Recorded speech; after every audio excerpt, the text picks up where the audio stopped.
สบายดี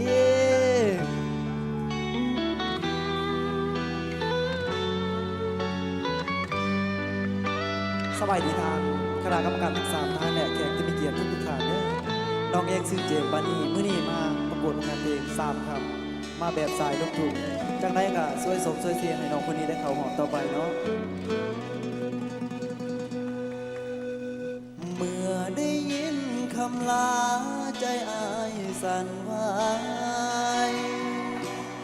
คือคนที่ขาดใจเป็นไข้โตอ่อนบ่มีทางรักษาคือจังสิไปบ่รอดลมลงนั่งอยู่กับหมอนหายใจบ่ทันตอนนั้นเคยบอกอายว่า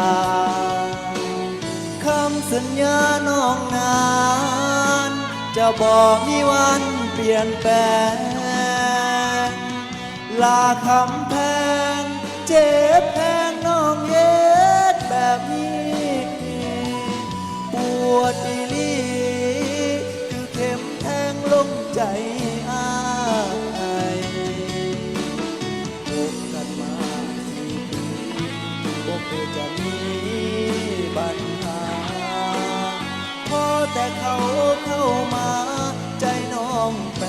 ผัน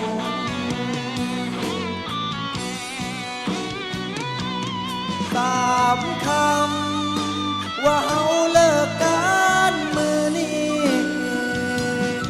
3 ปีไอ้สิลืมได้บ่ละว่าน้องพักเขาไอ้ก็สิยอมถอยมาให้ถือว่าไอ้หลงทางอย่างเขามาทาง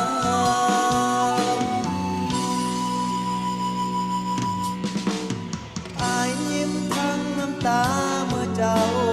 เลือกเขาน้องบอกว่าเขาเป็นไปบ่ได้อดีตที่เคยผ่านมาน้องก็ต้องเสียใจนับแต่นี้ต่อไปถือว่าเป็นการ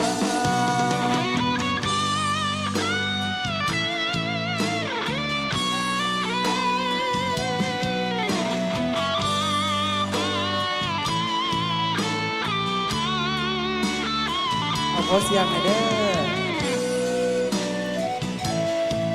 ขอบใจทุกคนที่มาส่งมาเสียงให้ดีเนาะ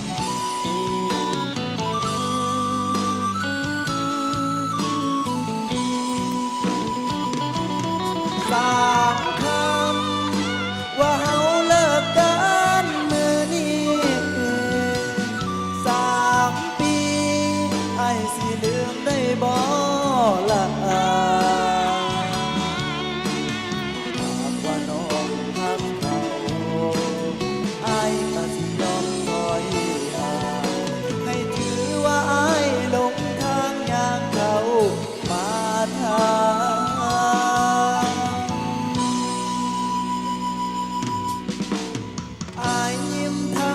ตาเมื่อเจ้าเลือกเขาน้องบอกว่าเขาเป็นไปบ่ได้อดีตที่เคยผ่านมาน้องบ่ต้องเสียใจนับแต่นี้ต่อไปถือว่าเป็นกรรมอ้ายเจ็บจนว่าลง